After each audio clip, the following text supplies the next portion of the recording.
Good evening, ladies and gents. It's your favorite Warlock Jay here, coming at you with another video. I'm going to be doing this one while painting my minis, so forgive me if I get distracted.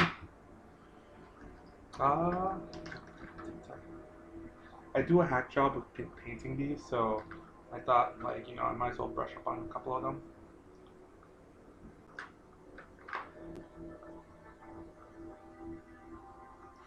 There we go. I do have a funny story I want to share with you all. Um, for In order for me to tell the story, though, I kind of have to give a little bit of background history about the hobby. Back in the good old 1980s, there was this thing called the Satanic Panic. And basically, what that was is that certain forms of media were tools of the devil to lure people into his evil clutches. And that basically, if you were indulging in certain games, comics, movies, you were on a one-way ticket to El Diablo land. And the only way to prevent that was to stop indulging all that media, burn it in a bonfire, and have Jesus as your Lord and Savior. Guess which was one of those games? If you guessed Dungeons and Dragons, you'd be right. And if you guessed Call of Cthulhu, for some magical reason, you were wrong. What else? So let's go back to 2016 in my college at the Christian club. I'm talking with my friend Jordy. And Jordy, if you're watching this, yo, it's Juan. What's up, man? I hope you're holding up in this difficult time. Um, yeah, I was talking to Jordy about the latest Dungeons and Dragons comic that just got released with my favorite hamster, Boo. And it's really funny because I just find that a ranger who has a hamster as a animal companion is like the most funniest thing ever. But that's basically what I was telling him. And then someone intervenes. I'm not going to say this person's name, but this person knows who they are. This person starts telling me that he doesn't want me to talk about Dungeons and Dragons in the club anymore, and that he was talking with someone, a very reliable source, about it, and they were telling him how my miniatures move because they were possessed by Satan. This was an actual conversation. I'm pointing out in 2016, United States, amongst two college-educated adults. And so I was just like, dude, that's total BS. Where'd you hear that? And then he just says, I have a very reliable source that would never lead me astray. I'm like, okay. Um, I didn't know, at first I didn't know what to say because, I don't like ruffling feathers, at least in public anyway. Um, yeah, like I said, I didn't know what to say.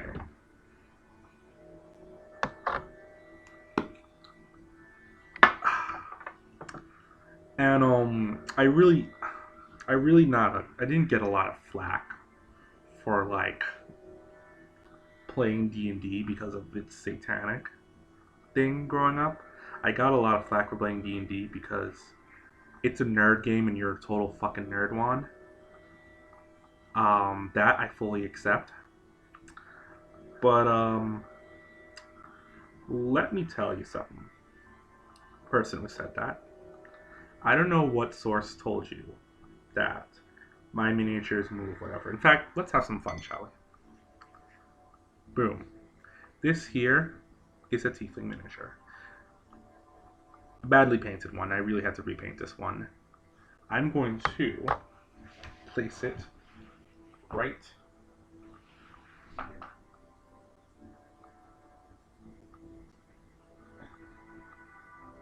and if it moves, let me know.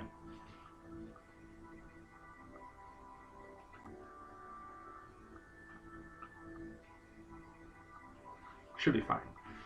Anywho, let me put this way. Person who said that, the source that told you that is completely 100% wrong. I don't care who they are. I've been playing this hobby for the last, what, decade or so? If this game had any sorts of affiliation with the occult, El Diablo, Tempter, if you're Polish, I would know about it. A lot of people don't know this about me, but I was actually considering going to seminary school right after high school. So I'm an atheist now, but a lot of people don't know this, but I was considering going to seminary school to become a priest. So I don't want to hear people saying, "You're just an atheist, man. You're just saying that because you don't believe in God." I mean, like, dude, I was when I started playing this game, I was a devout Catholic. Yeah.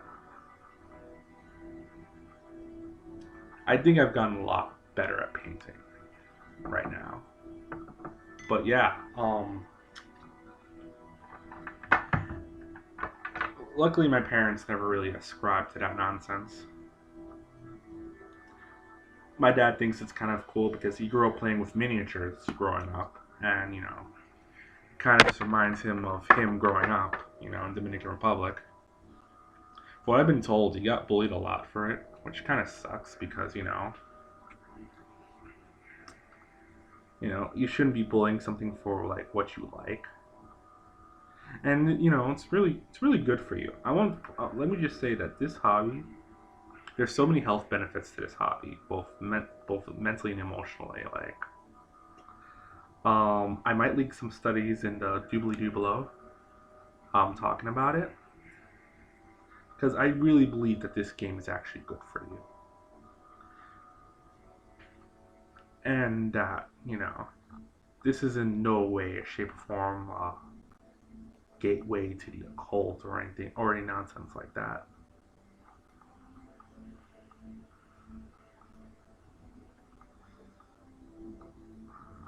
There we go. But yeah, no, that was a conversation that I had to have in 2016. Like, I was like shocked, and I wonder how my friend Jordy felt about it because he's a giant nerd.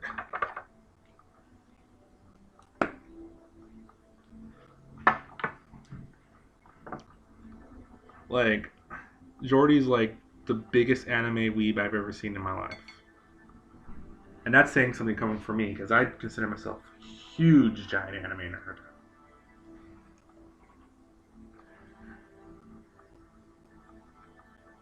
Uh,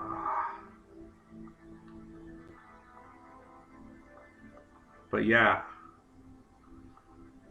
I I love this hobby, man. Incidentally, since we're talking about this, there was a Christian role playing game back in '89 called Dragon Raid, and it flopped on two ends. It flopped with the role players because they thought, instead of teaching them a game, it was more like proselytizing them in game form, essentially. Like, instead of memorizing spells as you would in D&D, you memorized prayer, and that got a lot of evangelicals angry because of it was like using faith as a game mechanic, which I understand. You don't want your faith to be turned into some sort of game mechanic. I definitely understand where they're coming from with that.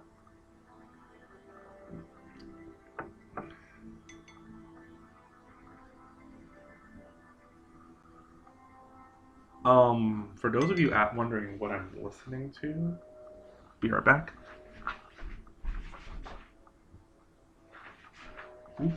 I am listening to Vangorgrim prologue on the Dungeon Synth archives.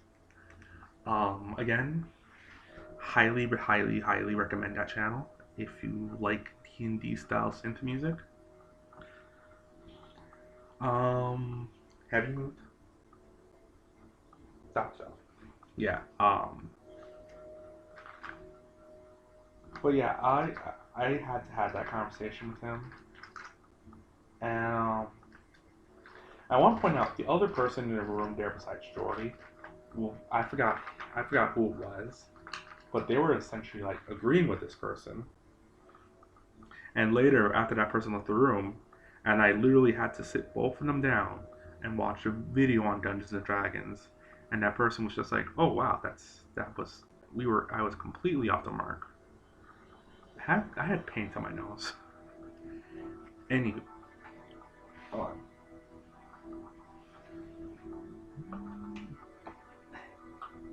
Stay. Yeah, because I didn't realize I was covering up my shoulder. So if it moves, yeah, there we go. If it moves, I'm in deep, deep trouble, guys. But yeah, I just kind of want to share that story with you. I finished finals, so you're probably going to be hearing a lot more from me now. Am I in the mood to paint another miniature? I just finished retouching some of these. Anyways, ladies and gents, um, if you have any questions about the hobby, let me know. If you have any similar stories, let me know in the comments below. Anyways, guys, good evening and good gaming, guys.